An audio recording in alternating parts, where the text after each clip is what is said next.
A lot of things matter about how long we'll be at this place, Lou. Here, I like this place. Look at I remembered that the brick background was red. I brought some contrast. I know. Yeah, I know. I have real bricks behind me, and you have the fake ones over there. But no, it's nice. We not, like I said, we spent the time this time.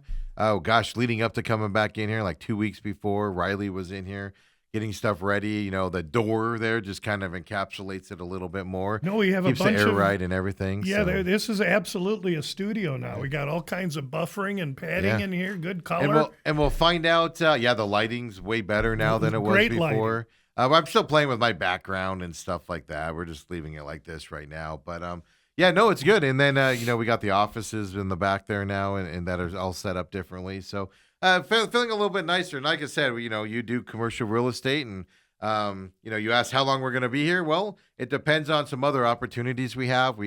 It comes down to how much space we need with some other opportunities coming up. That's what you're going to really need to try and define. Yeah. And once we get that defined, then we'll be able to. Yeah, and I have to rely on other people that are waiting with some of their ideas and what they want to do and what space they're going to need. So I have to wait on them. Yeah, collaboration's a bitch. Yeah, it's a pain in the butt when you're trying to work with people and stuff like that. But no, everybody's happy with this. It's fun, and we'll see this week when we get to 100 degrees, because last time it was a little warm in here.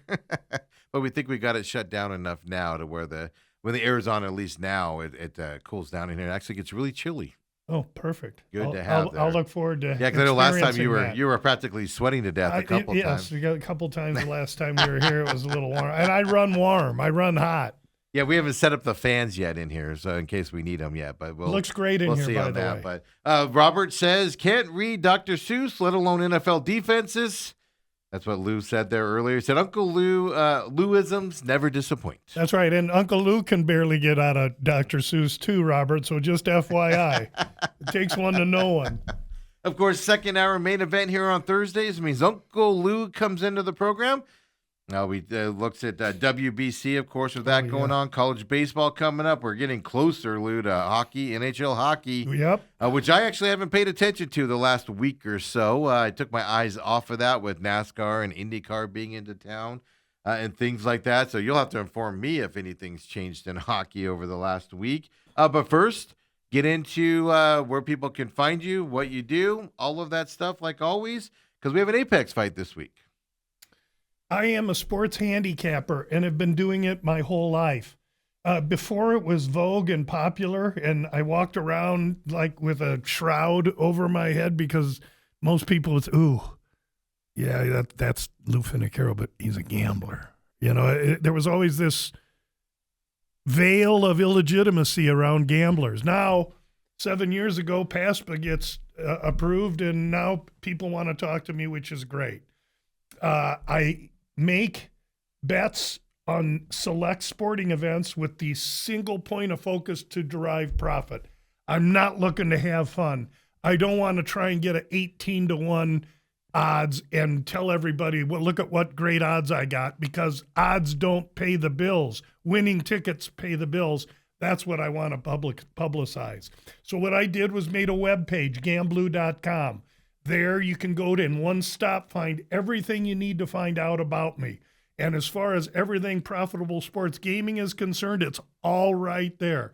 Two things I want to mention. Number one, my two podcasts. The first one, Sneak Teep Podcast, is an early look at each week's UFC fight lines and where they opened and where they have changed. And you can see that podcast available right on my webpage. It's also available anywhere you get your podcasts. Then on Friday, after the weigh-ins, tomorrow weigh-ins will be 9 a.m. Pacific time, which, oh, by the way, Arizona is now Pacific. The 9-hour time. So from 9 to 10, we'll have weigh-ins, and shortly after that, the Bout Business podcast will drop. That will be my final releases for that week's UFC card. And let's hope this week's releases are better than last week's, because I offered last week. Oof. Hey, it happens. Yes, it does. And so that's the business side of gamblu.com. However, the ethical side, the side that I believe is the most important side of gamblu.com is the tab at the far right top corner, San Xavier Del Bach Mission, which is the oldest mission in Arizona. It's the oldest mission in the United States, erected in the late 1600s. These people are doing great work for the community down south of Tucson. It's a beautiful little mission and church. They have bazaars and food on Saturdays and Sundays. The Mexican food there will knock your socks off. It's so good. And they're doing great work. Down there, Kobe is flashing the link that will take you straight to the San Xavier mission. Gamblu.com is happy to route proceeds from our business to the mission regularly each year. Anyone interested can hit that link and go right to the San Xavier Del Bach mission page. And Steve is good enough to allow me to a couple minutes each week I'm on to talk about this. It's really a great cause and a great entity. Yeah, absolutely. Especially with the way the world is going right now, it's a great cause to support, and it goes to charitable things here in Arizona, obviously, and that we all got to support that, even though times are tough for a lot of people out there, and obviously help out where we can out there. So, and I told you, we stopped there over the holidays coming back from New Mexico. I took the kids down there. First time they'd been there, and they're doing a big renovation right now. We saw the school next door to it and all of that. And it's just a beautiful place here in Arizona when everything old here gets torn down and built over. And you weren't disappointed, were you? I mean, yeah, good. I've been there. Of course. Before. My daughter kept asking, like, what's with these paintings? Because literally, designs on the walls and stuff from the 1700s. 1800s, yeah. It's like, well, they did things differently back then. People looked differently when they painted them back then. So it was amazing. She took all these pictures of it. She loved the atmosphere in there in terms of the art and stuff like that. So even if you're not a religious person, just the architecture alone is fantastic to see down there. So, just if you're into history, you go down there, you see something built that's been standing since the 1690s or 70s. Yeah. That's heavy. And on the renovation now, they're trying to get back to the original colors of it. Yes. From what I was reading down there, which would be cool to see because the colors back then, were bright and vibrant, and they kind of went away with that because they couldn't do it. I guess technology's back to where they're able to do it now, so it'll be fun to see when they get done renovating it. In the 1800s and early 1900s, when they tried to improve and deal with the stucco fascia, the technology then clearly wasn't what it is today, and so they gummed it up. Yeah. So now we're fixing what needed to be fixed from years ago, and eventually it's going to just shine. Absolutely. So they're doing that now, but no, glad to bring it up, especially in today's world, man. It's people need help out there, and help out how you can, or if you're able to. And I'm glad that you do that because, like I said, I watch a lot of gambling stuff out there. And it's just always, hey, here's how I can make you money, or this is how I make money, and stuff like that. And I just I can't express it enough how much I appreciate that. Yes, you're here to make money. Yes, you're here to have do that stuff, but at the same time, you're focused on that side of it as well. And it takes a little bit of that sleaze out of it, if you will allow me to say. Yeah, gambling can be something that not everybody is favorable towards. That's okay.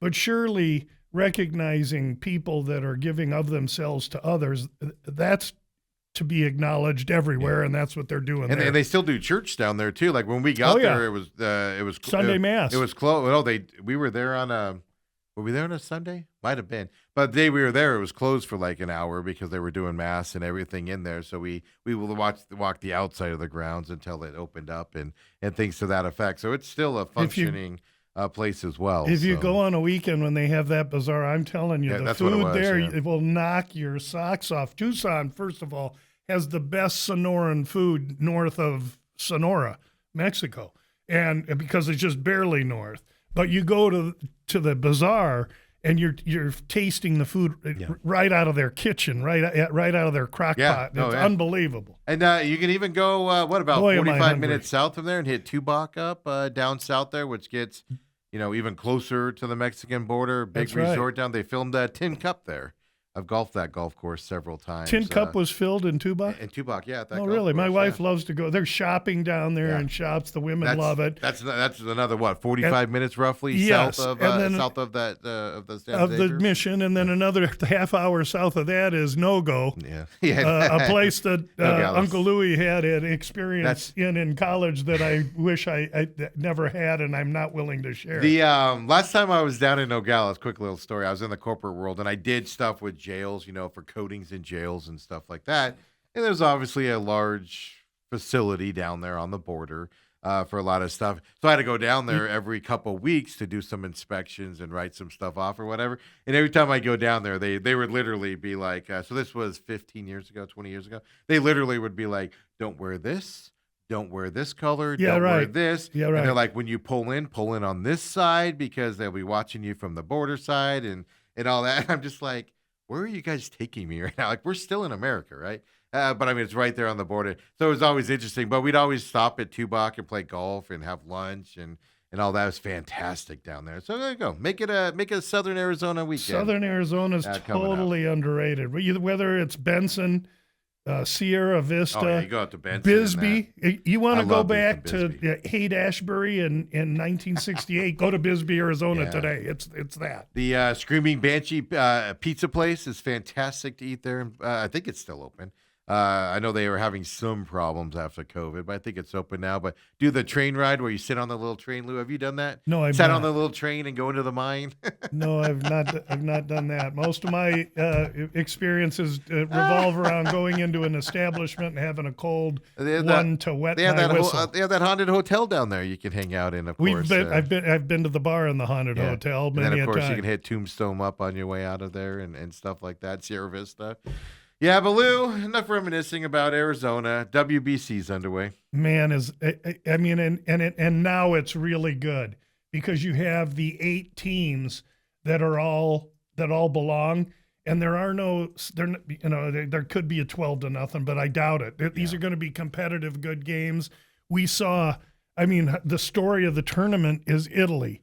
They're kicking ass and taking names. The other story of the tournament is the U.S. manager not knowing the tiebreakers, which is a little bit embarrassing. I talked about that earlier. And the only thing as embarrassing as the U.S. manager not knowing how the tiebreakers work was Uncle Louie misreading the bracket for this. Wait, you pulled a DeRosa and misread the brackets? I misread the bracket from the beginning. Now, I've had Japan at plus 330 to 390, depending where you shop, from the beginning. But as I read the bracket, it was Japan that was on the Dominican side that was going to have to play the Dominicans in order to get to the U.S. side.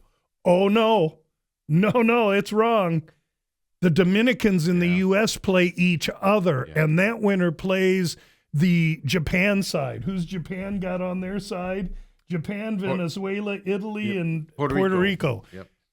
Japan is set so favorably to get to the finals. They're currently priced plus 450 at DraftKings. Really? Run, don't walk. Come on. You see me grab my phone here. Don't walk. They're I'm telling you. Plus 450. Really? At plus 450, you got $1 to win $4.50. If they get to the finals, and they should beat Venezuela, and then they'll have Italy or Puerto Rico. They get to the finals, that's actionable, meaning you just take the other side, you can win profit either way. So I'm really high on Japan. I added to the bet at plus 450 once I saw the bracket set up. DraftKings has them at plus 425 right now. That's because Uncle Louie affected. I'm sorry, that's for champion. Are you talking champion? Yes, I'm talking to win the whole thing. No doubt about it. Plus 425. But shop it around. You're going to find different numbers everywhere. I'm just saying on DraftKings right now at this moment. U.S. is plus 140 favorites, by the way. Everybody else is plus 1,000 or higher. Yeah, and you have to respect the U.S. because of the pitchers and the players and all that. Dominicans plus 230, so they actually have better odds than Japan does. But they're gonna have an emotional game should the U.S. play the Dominicans. That's going to be like Frazier and Ali, and so I'm hoping that Japan tiptoes through the tulips into the final against a team that's just had an emotional game. Yeah, I think it's going to be a big matchup coming up. Question. Let me ask you this, because I came in today because I went back and I listened to DeRosa's response. It's bad enough that he didn't know the tiebreakers and that they didn't clinch. He didn't know all that. So that's bad enough. But then I went back even more so and watched more of that interview, some more conversation around it. And then he went on to talk about how the team went out and celebrated clinching when they didn't clinch. And they all were out too late at night. And a lot of the guys were, I'm going to use the term hungover, but he didn't use it. But they were tired, right? Because they were out partying all night after supposedly clinching when they didn't. And then the Italy game, they kind of just threw in the towel and stuff to that effect. I'm arguing that the U.S. team, and then I watched the Dominican Republic, then I watched Japan play in this. Even Venezuela, Netherlands, who are now out of it, and those types of teams, they're excited to be there, and the way they're playing with an emotion I'm not seeing from the U.S. team in that first, the pool play round. Is that a concern for you for the U.S. when they do if they do make it to the Dominican Republic team? Is just the U.S. just to me doesn't really care about being there, and these other teams do. That worries me a little bit. Yeah, I think that I have to comprehensively disagree with absolutely everything you just said. It means a ton to these guys. When these guys wear USA, there is no NL, there is no AL, there is no Seattle, there is no Washington Nationals. There's a bunch of Americans playing for America. They're focused. They want to win. They laid a big egg the other day, despite what their manager did or didn't do. Now they're focused. There's no surprises. Mexico lays an egg yesterday, helps the U.S. get in. Now the U.S. has Canada in what should be a much more competitive game than people think. Why? Really? Because the U.S. just pulled the rug out from Canadian hockey in the Olympics. Yeah, Canada won. Don't think for a minute Canada isn't going to give their best effort to try and topple the U.S. And you know what? Since the U.S. was just toppled by Italy, all those other teams got way more confidence against them than they had. So this is no cakewalk for the U.S., despite the fact that their talent seems to earn them the role of favorite. Yeah, I mean, the best fielded U.S. team in the World Baseball they got who they got ever. On the hill. They got Skubal. Who's the other kid? Skubal went back to the Tigers. So he went back with them. He's not going to pitch anymore, but you still have Skeens there. Skeens, right, yes. You still have some dominating guys here on this team. Even with Skubal gone, they're still there. Then, then obviously their hittings are deadly. This is a gauntlet here of U.S. hitters. A la Japan. Japan's hitters are playing really well. And then even though Otani's not pitching, Yamamoto is. And, they have those Japan players that we don't know here in America because they play over in Japan.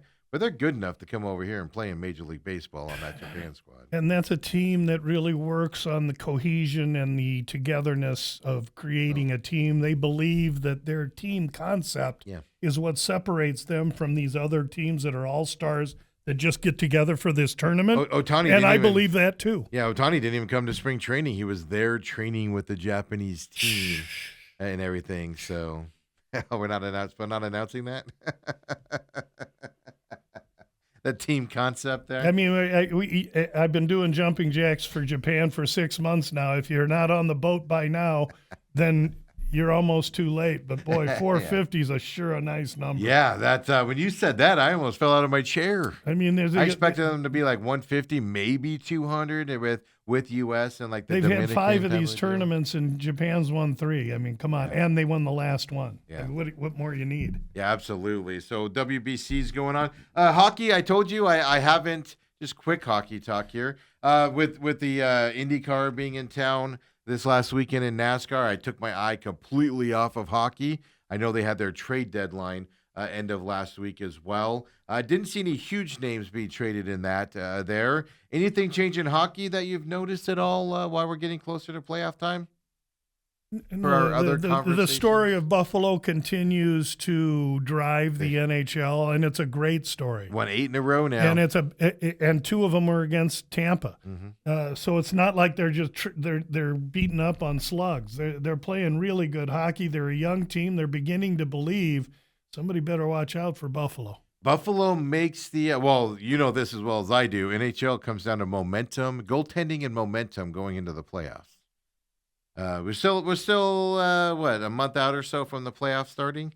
So can they keep this momentum up? But that'll be huge for a young team going into the playoffs. Yeah, I hope they keep it up, because the more they keep it up, the more the spotlight goes off of Tampa, and the more Uncle Louie's money goes on Tampa.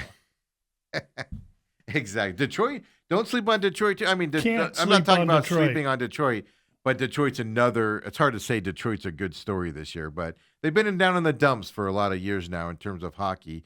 And they're right there. They're the first wild card spot right now as well. So there's some good stories there. There really is, and that's an Original 8. Anytime you get an Original 8, I mean, we're going to lose Tampa from the playoffs, but we're going to get Detroit. Okay, I can deal with it. Yeah, right. I think it's always good Not when Tampa, those guys Toronto, are I meant to say. Toronto. Excuse me. Yeah, Toronto. Oof. Toronto's gutless, despite the fact they brought Berube in. He can't even push the buttons there. They're a bunch of vanilla. They're a bunch of chocolate milk. It's amazing how these Canadian teams, good. Let's make some changes and get better. Worse. Yeah, and they try and adapt themselves to winning regular season games, which does not lend itself at all to playoff hockey. And they're failing at that this year. Yeah, right now, I mean, Toronto Maple Leafs are going to miss the playoffs. Florida Panthers also probably going to miss.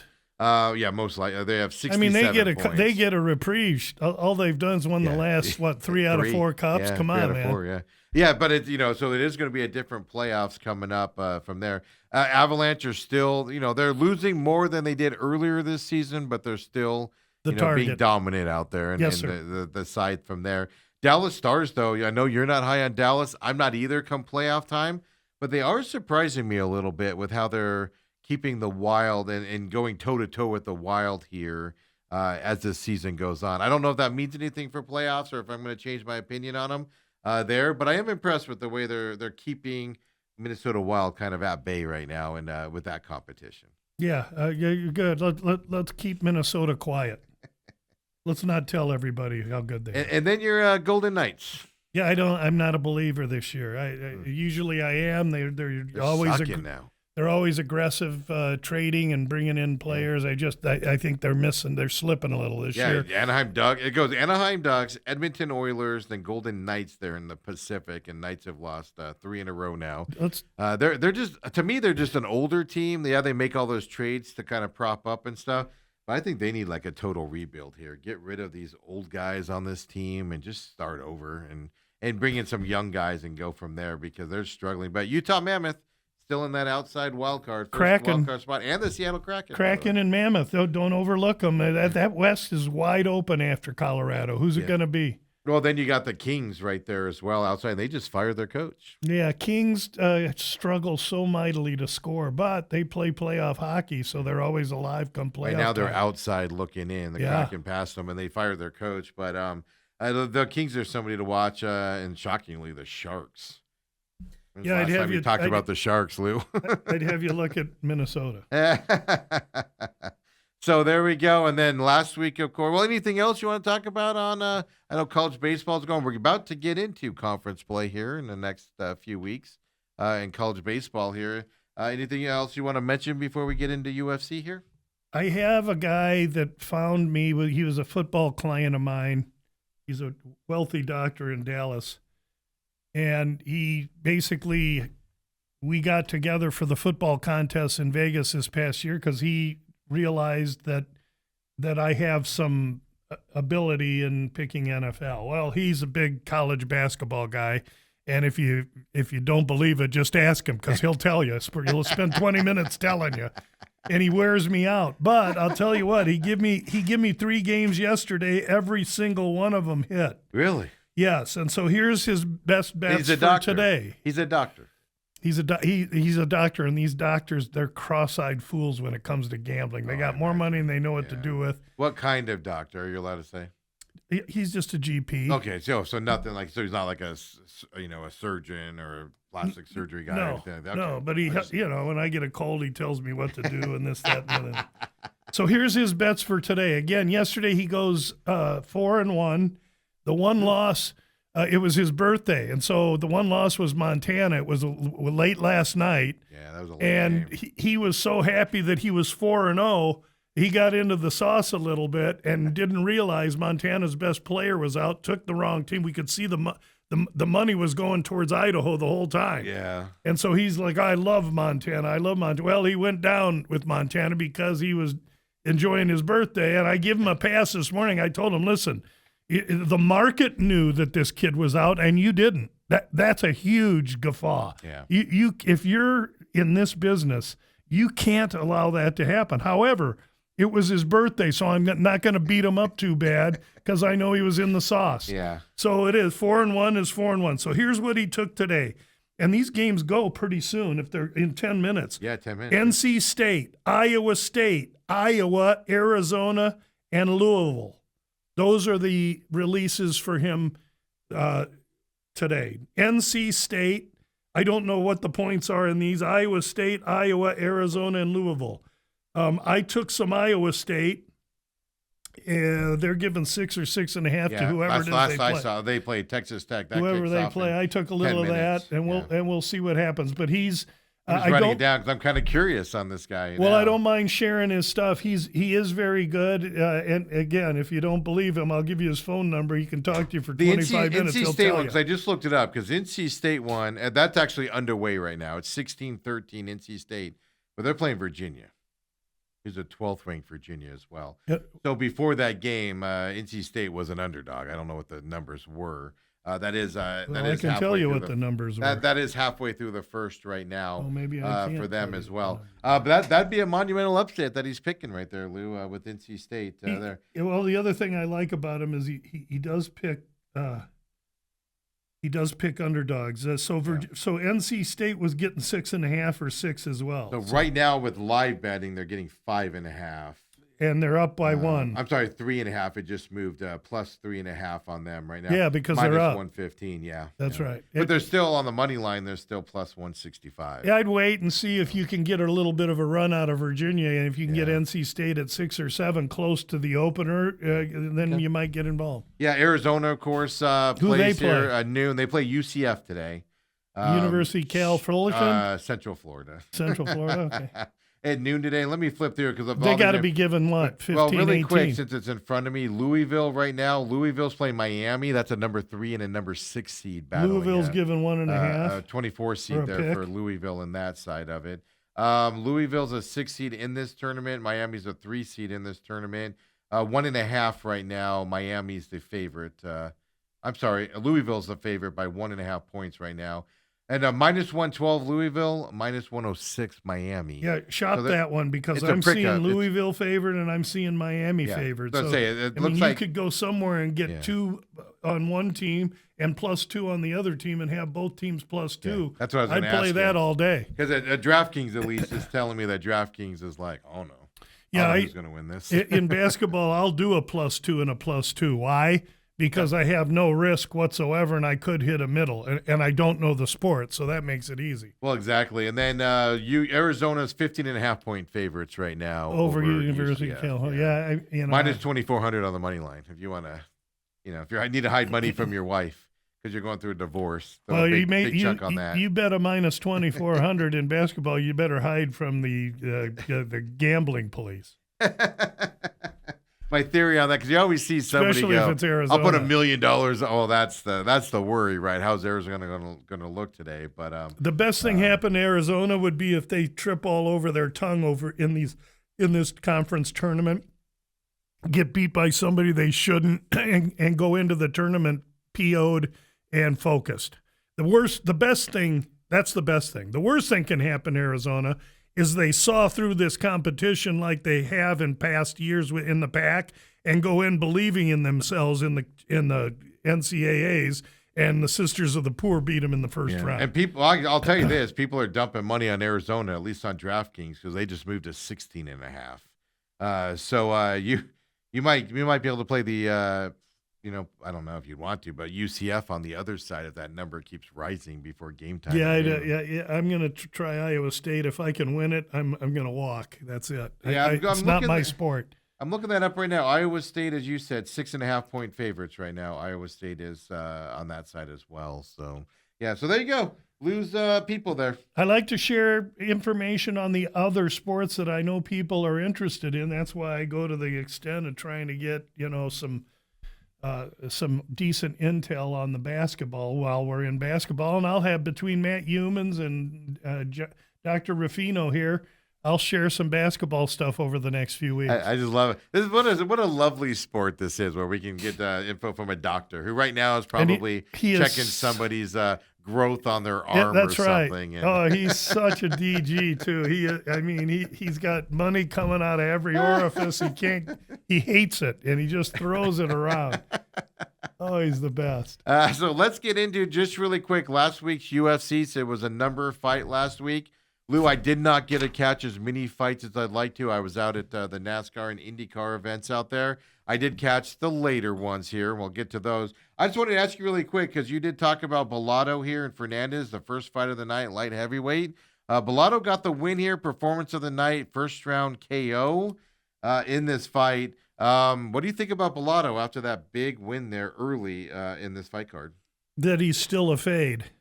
Okay, that's what I wanted to ask you. Yeah. Even though he won this fight. Yeah, and I had Luke Fernandez, and he laid an egg, and taking a contender as a favorite against a legit UFC, that's a shaky move, and I made a shaky move. Because Fernandez was a Contender Series guy. That's right. Yeah. So on that side, but you haven't changed your opinion on Bellato in terms of. No, same thing happened in the Nurgazi fight with Tobias. Tobias come out looking the part, and he got his ass kicked. Yeah, that's the way it goes. Yeah. A unanimous decision of that route. Then we get up into the bigger fights here.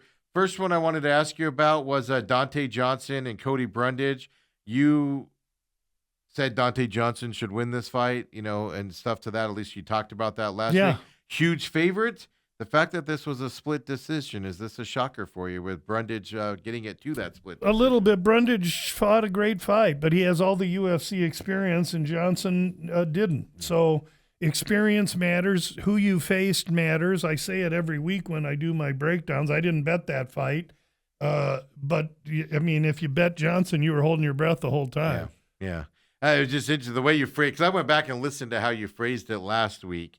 You just thought Johnson was going to, decimate him. Yeah, exactly. And it just split. And you're not the only one. I'll be honest with you. You're not the only one. I saw a lot of people talking about that last week. No, I thought Holloway was going to. And I didn't get to see it. And I got done, and I looked, and I go, split decision. What happened?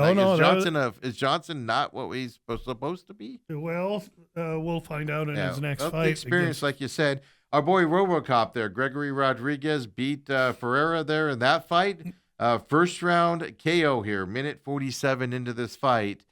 Tell me about RoboCop. I was hoping to catch this one. I just caught the end of it because it happened so fast. I logged in late. My fault. It was a jab.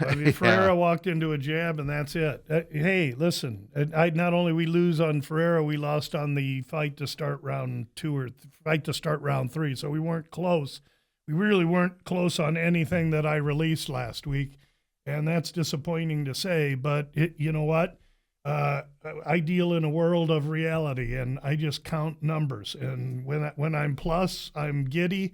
When I'm negative, I get PO'd and put more focus into the following week's card. Does it affect you how you feel about Ferreira after this loss, or because RoboCop's an older fighter, but a good one out there, and he could do damage like we just saw. But does that affect you on Ferreira moving forward? Or does it affect you at all with RoboCop moving forward? Anything like that? Or is it just the matchup? RoboCop's 34 and Ferreira's 33. I still think RoboCop can be had.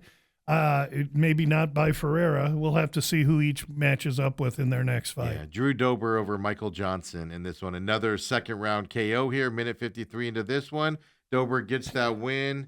I really like him as a fighter. Yeah, Johnson opens minus 185 by Thursday. That fight was a pick'em, and then after the weigh-ins, money started coming in on Dober. Dober ended up closing minus 200 or so, and it was steam on Dober. And so everybody was like, "What do they know? Are they going to pull the fight down? What's going on?" Exactly. That's a big number. That's a worrisome numbers. That's a lot of line movement, right? Yeah, there. And but he impressed in that. He fight. knocked him out in the first round. Yeah.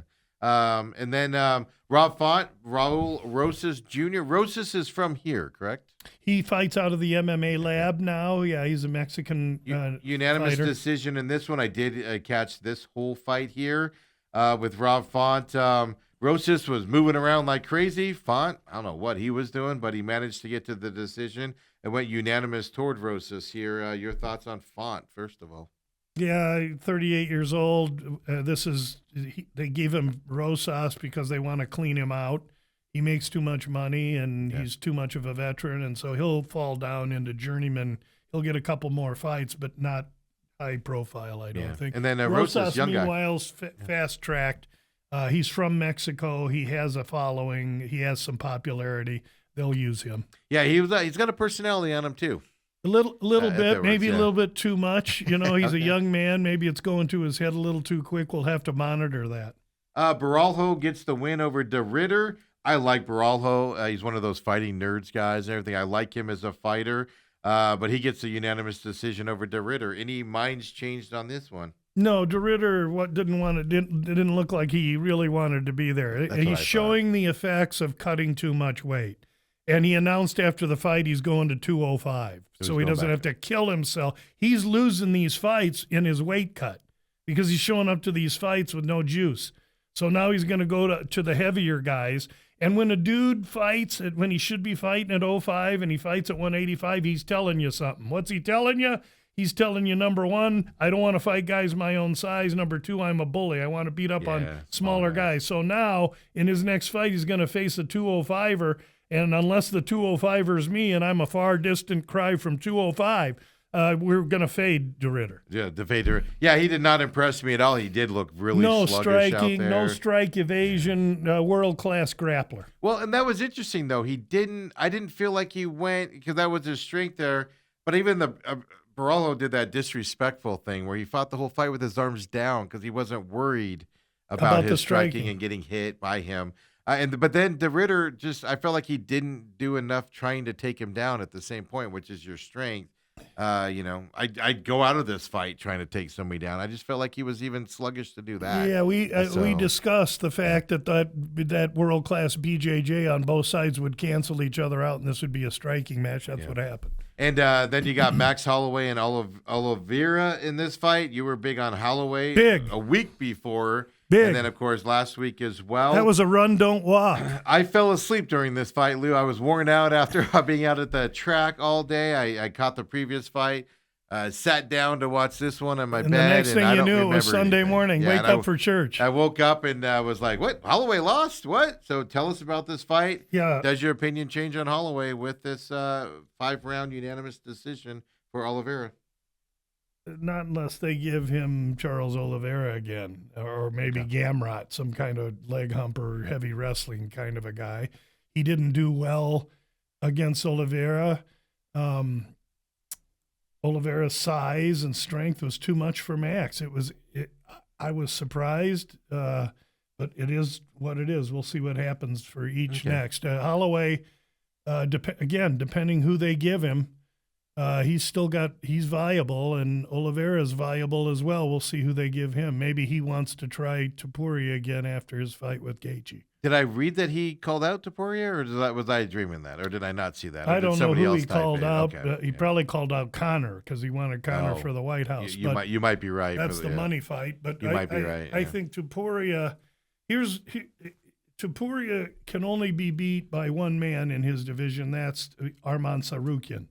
Tsarukyan is such a freaking idiot. His head is so far up his rear end, there's a bump between his shoulders because he's not endearing himself to the UFC, and the UFC isn't going to give him the fight unless he gets his act together. But Topuria wants nothing to do with Tsarukyan. And for that reason, I like Tsarukyan in that fight, and I have him to be the champ in that division at the end of the year, but we got to get the fight. We'll see if we can get it. Absolutely. So overall, you went 3-1 2 weeks ago, and then what happens to all of us? Yeah, I go 0-4 here last week, and I dig myself a hole, but it is what it is. It's the gambling game, and you are what your record says you are. So I need to pick myself up this week and find some profit. Yeah, Apex fight this week. We'll get into it when we come on back. 5 p.m. main card here from Las Vegas with this Apex card. We'll get into some names on here that you'll recognize if you're a fight fan. I recognize them, which is unusual for an Apex fight. So we'll get into this when we come back with Uncle Lou here on Thursdays, the main event.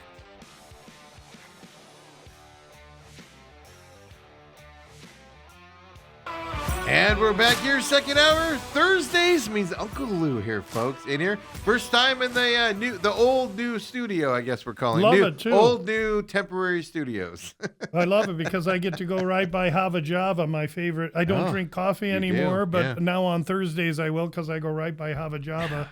Get myself a little latte on the way down. We're getting you the vice here. We're getting you back hooked on that, huh? No, just once a week on Thursday. For the most part, I lost my taste for coffee when I come back from being sick. So. Oh, that's right. Yeah, that's true. I've never been a coffee guy ever, like my whole life. I just don't like the smell of it, the taste of it. Iced coffee, warm coffee.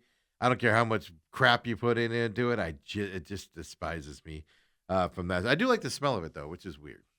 I know I'm weird like that, folks. Yeah, the dude here, cuckoo for Cocoa Puffs. Lou earlier said I've said the stupidest thing I've ever said in front of him, and then I go and say something dumber like that right there, right, Lou? Let's get into this week's Apex fight this week. Again, 5 p.m. because of the time change here. Our time normally at 6, when we're on when we're not on Pacific time. Here as well. Apex fight. There are some fighters on here that I recognize. That's unusual here for the Apex fights here.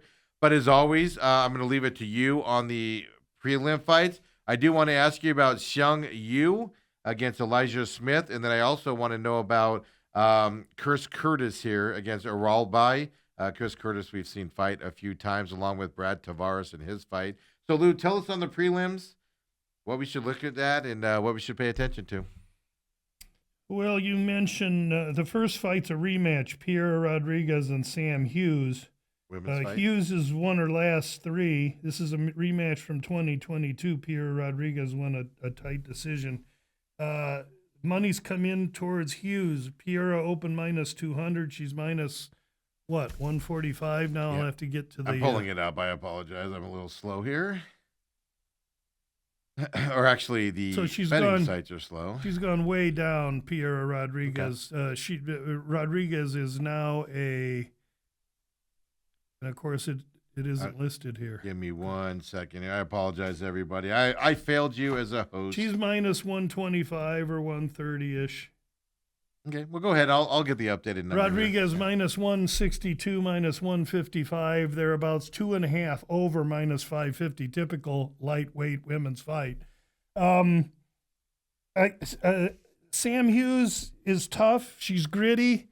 This should be a really tight fight. This one is one maybe I might take ends in split or majority decision. Again, looking at that 2.5 rounds over minus 460, minus 550, going to decision.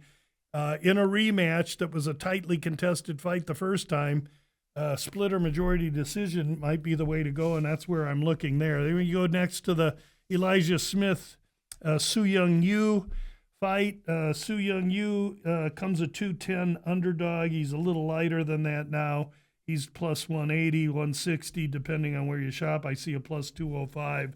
Elijah Smith, 7 years the younger man at 23. That's a big advantage.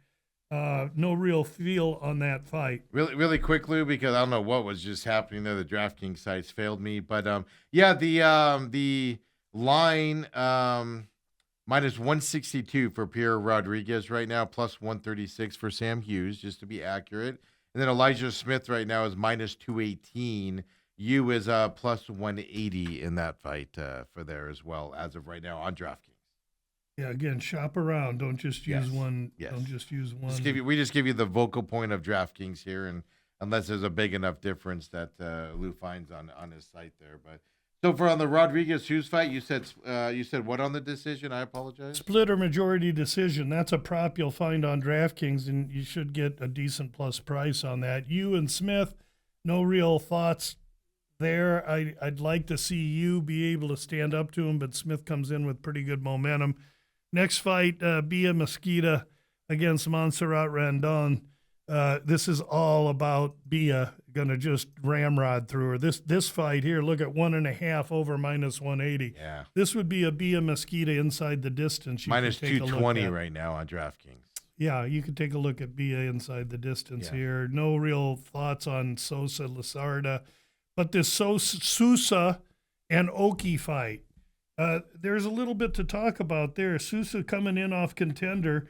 He opens a -200. Now he's -310. So they're all over him. This Oki kid from Belgium is tough.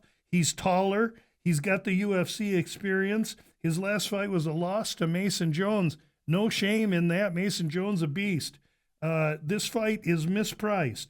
And I'm looking at Oki in the fight as a pretty good-sized underdog. You can catch him +220 to +230, depending on where you shop. Yep. I like Oki a little bit as an underdog here. Then you go to the next fight, and it's one that you had mentioned in welterweight, Curtis against Oralby. Oralby is a typical bully, and he fought at 155 and could never make the weight. He'd come in at 61, 65 all the time, so they said, listen, you cheating MFer, you're going to have to fight at your own weight class, 170.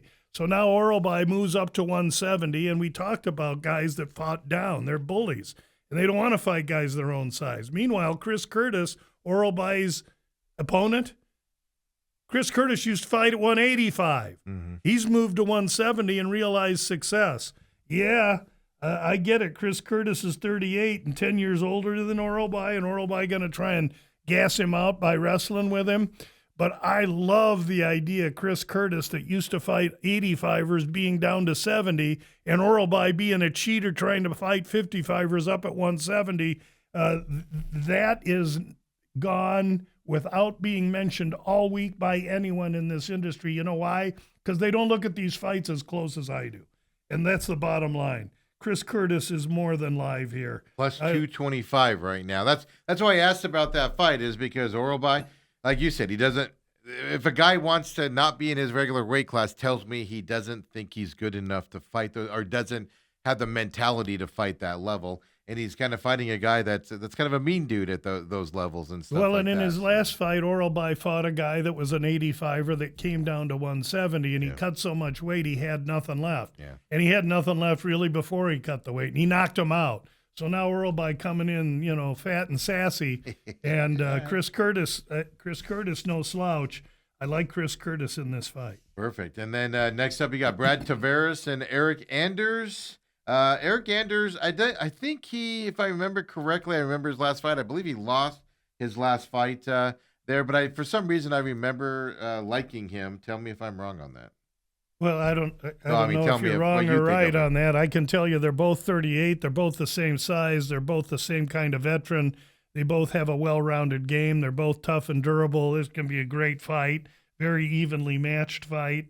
I think I leaned to Tavares a little bit because he's Hawaiian and he's maybe got the better chin on him. But this will be a good competitive fight. And right now, Tavares is a minus 122 right now. Yeah, I'm seeing 122, 130, 125. So right in that range.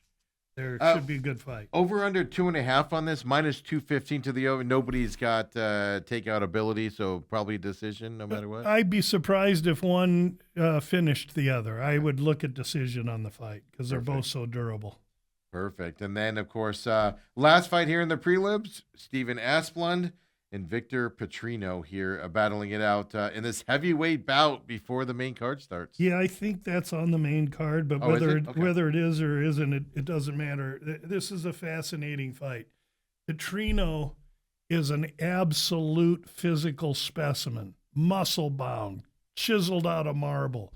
Brazilian jiu-jitsu is okay. He's a striker primarily, and he's got tremendous power, but when you're so big and muscular, after 5 minutes, you get all swole up and slow down and tire out. Asplund used to walk around on this earth at 500 pounds.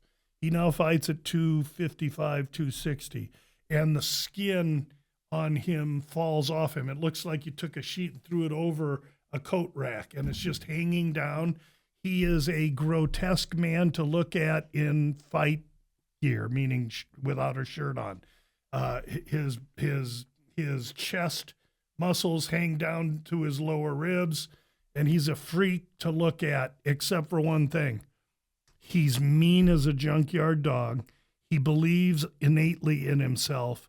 He believes he's destined and on a path for success in this organization, and the organization believes that as well, and he's got me about half believing.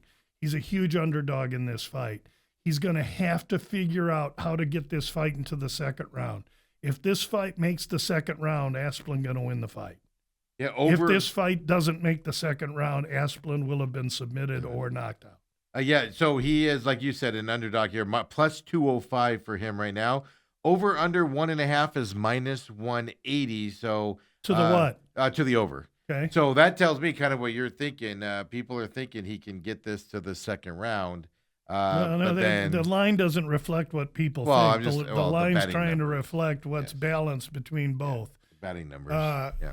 To me, I'm all about Asplund, so I would feel it's over. But the guy, listen, Asplund is going to be 3 inches the taller man. He's younger by a year, and he's got as much power as Petrino, and he's got way more cardio, way more gas. Doesn't have the experience and hasn't been in with the same amount of the same caliber of fighter as Petrino has. So there's compelling sides to each side in this fight.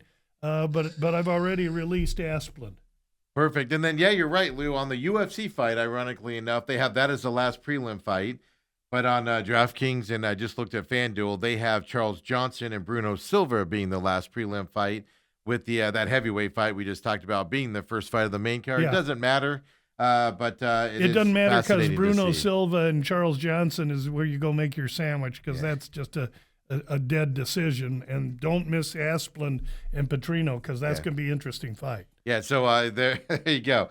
Make your sandwich there for Bruno Silva. I mean, when you see these two guys, you're going to see Petrino over there, and you're going to see Asplund, and you're going to say that Petrino's going to kill this guy just by judging the book by the cover, but don't judge the book by the cover.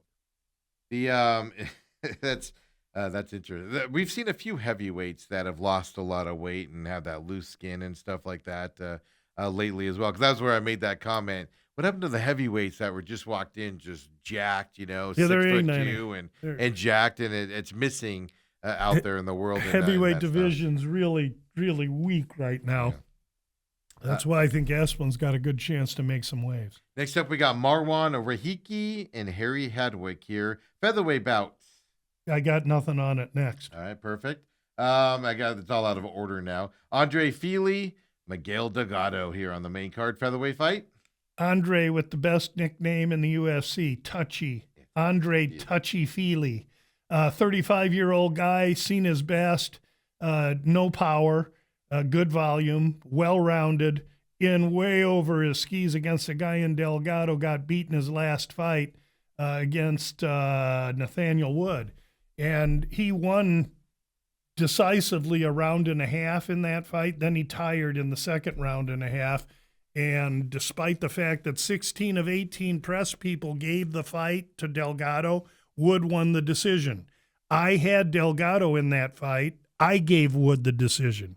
And so did the cornerman for Delgado, who trains here at the MMA lab. Delgado had missed weight. He had to travel across seas for this. He missed weight, so he had to give 20% of his purse to Nathaniel Wood. After the fight, Nathaniel Wood comes up to him and says, "I don't want your 20%, take it back." That's the kind of guy Nathaniel Wood is, okay? We should know that. That's a straight shooter. Give the kid his 20% back.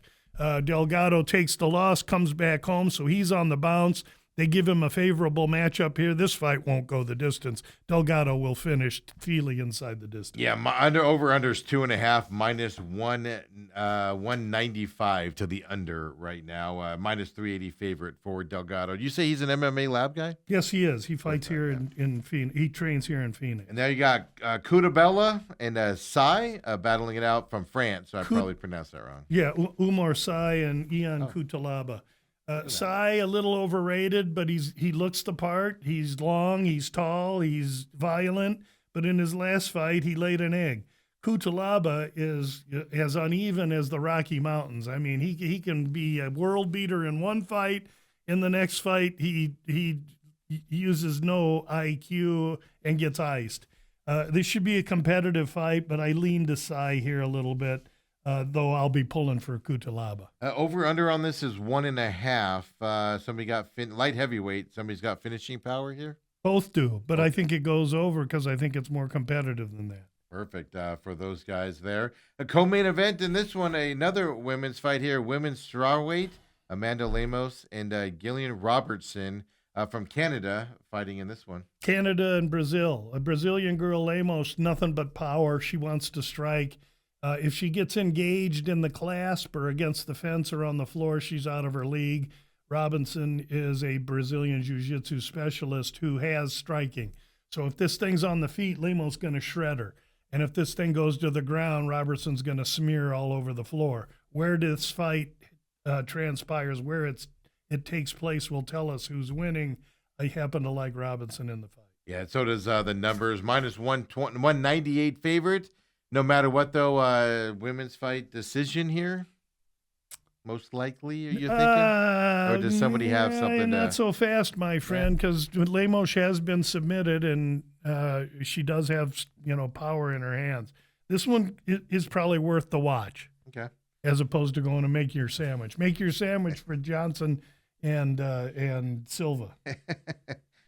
It's unusual, Lou, for you to say that about. And I say sandwich because it's Lent.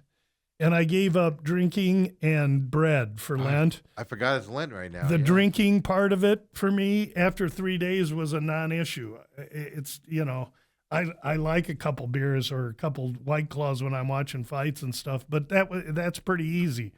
But I'm talking about sandwiches, and in my mind, I can't get bread out of my mind. Really? The bread part of the Lent thing is killing me.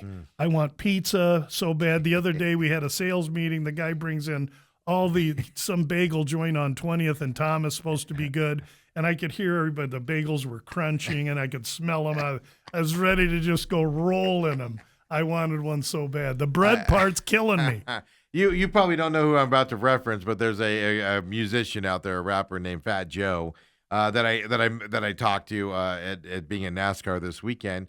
And he's lost a ton of weight, Lou. I mean, this guy was unrecognizable. He was super skinny. So I walked up to him and congratulated him on it and everything. And he says, I quit eating bread. Yeah, he said he flat out said it. He goes, it's exercise and it's cutting out the starch, starch and that stuff, carbohydrates, and all that. Yeah.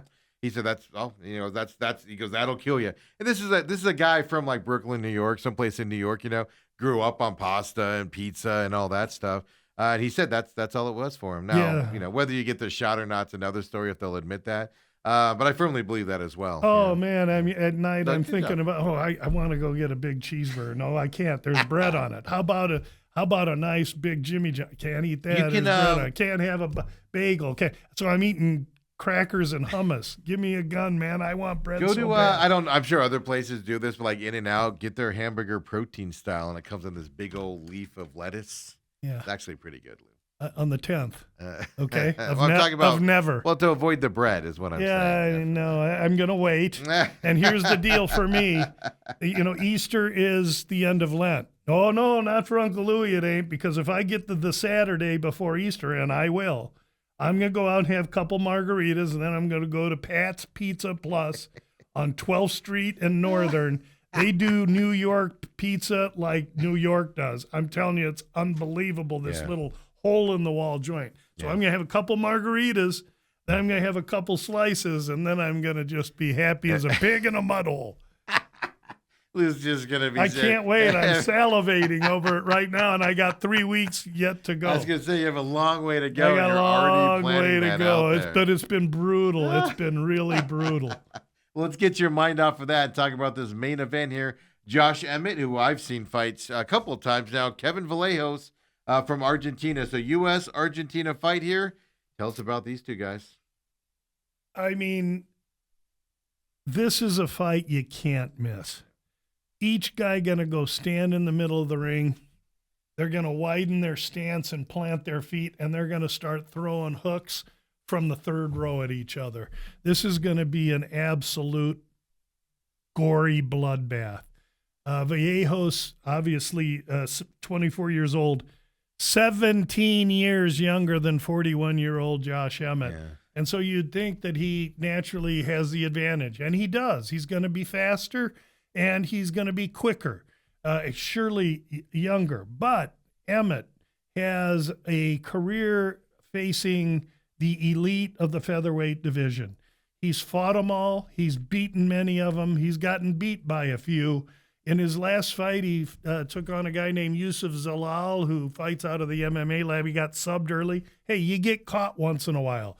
The good news with Vallejo is Vallejo can't spell wrestling. He ain't gonna wrestle. He don't know nothing about the floor. He's a swinger, and so is Emmett. And so these two are gonna go out there and throw down.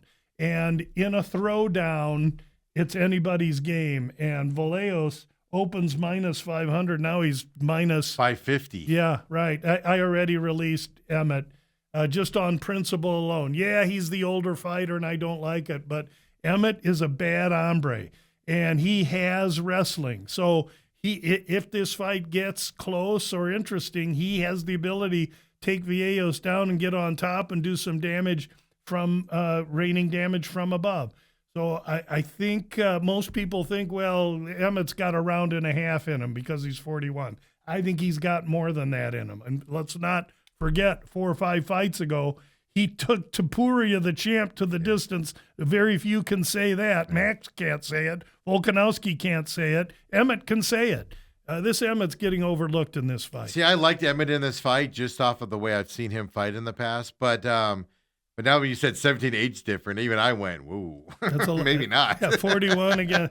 Yeah, hey, if it was 41 against 32, it'd be one thing. But it's 41 against 24. Yeah. And 24 has not seen the competition that Emmett has seen. He's only got 3 UFC fights. This might be a baptism. This might be a PhD in MMA awarded by Emmett to Vallejos. Over under on this 3.5, obviously a 5-round fight. 3.5 over under, minus 130 to the over right now as well. So could you just mention that a lot of people think Emmett, because of his age, won't be able to go longer distance? So. Yeah, most people are wrong. Yeah.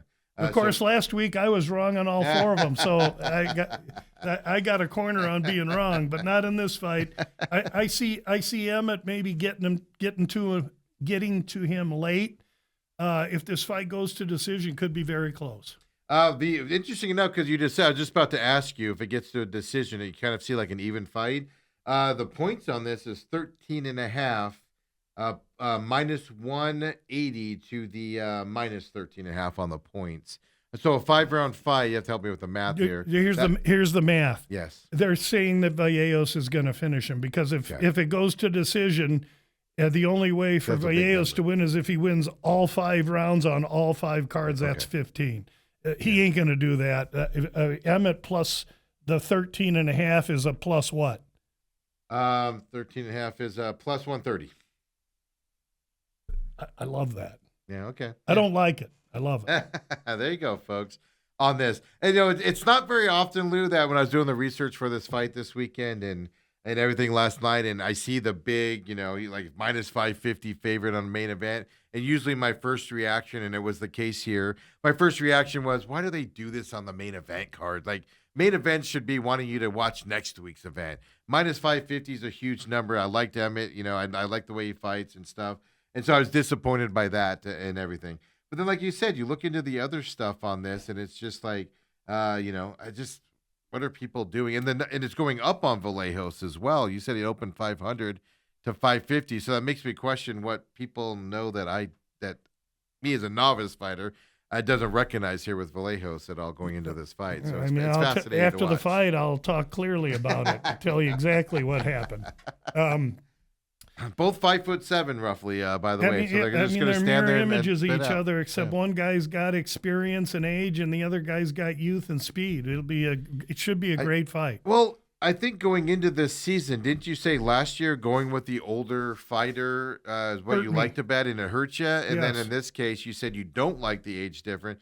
But when it's this big of an age difference with somebody young, like you said, I tend to the numbers might not put it out there, but I tend to say the older guy knows he could take the hits. I'm not sure a young guy can take the hits as well as an older guy that's been through the wars. Well, I mean, listen, if this fight was Vallejos minus 250 and Emmett plus 190 or 200, I probably wouldn't be playing it. Okay. So you're going to give me the opportunity to put a half a unit on Emmett and make over 2 units. Yeah. It's principle. Okay.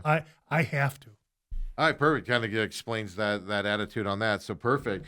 Lou, appreciate it very much. Thanks for having me me, an Steve. Apex fight here. Don't forget, guys, with the time change, 2 p.m. for the prelim cards, 5 p.m. here for God, the I'm happy main about cards that. as well. I sure like PST better than MST. Well, it's Steve. funny. What do you think? It's funny because in the UFC fights, every fight card so far, at about 9:15, I'm getting tired. Man, I'm worn out. Yes, that's right. Even when I'm not doing anything, I'm just watching it. Like last week, obviously, was different. So now we're going to be looking at 8:15, and I'm not as tired then. So And that's 11:15 in the East Coast. How do they do that? Yeah, exactly, right? So I do like being on Pacific time. It just feels more comfortable. Love it. You're going to bed not exhausted. Let's You're get not rid fighting of to this stay daylight awake. savings time BS anyway. Come on, Donald, you're doing great work in the White House. Get me one more thing, and let's get rid of this daylight savings Yeah, time. let's just stay on Pacific time the whole Please. time. I'd appreciate it as well. Lou, go have some fun out there. We'll see you next Thursday here as well. Of course, next week, I think we have Apex this week. Let me just look it up real quick here. Yeah, next week I think we could be. Are we in Perth? Are we in Australia? I think it is. That's why I wanted to just double check it and here. because of that, No, actually London the following week. we're London. What time does stuff start? 1 p.m. our time, main card. 1 p.m. here okay. as well, yeah. Good. The earlier the better for me. Yeah, and then it's Seattle after that, and then Apex, and Okay. then stuff. So, I mean, we're on a run right now. We got 5, 6, 7 straight in a So row. we've got fights during the day next Saturday. We'll talk about that with you as Love well. it. And hockey playoffs will be, blink and they'll be here. I by mean, the time we're next Thursday 16, comes. 18 games out, so Yeah. it's getting close, getting ready. Yeah. So come on back, folks. Next Thursday, 9 o'clock with Lou. Of course, we'll be back tomorrow, 9 o'clock. McCollum on Business already posted for the day. On demand now. We did that live at 7 a.m. Come and join us at 7 tomorrow. Main event tomorrow, 8 to 10 as well. Catch us on demand. Like our YouTube page for us as well if you would. We'll see you later, everybody. Have a great Thursday.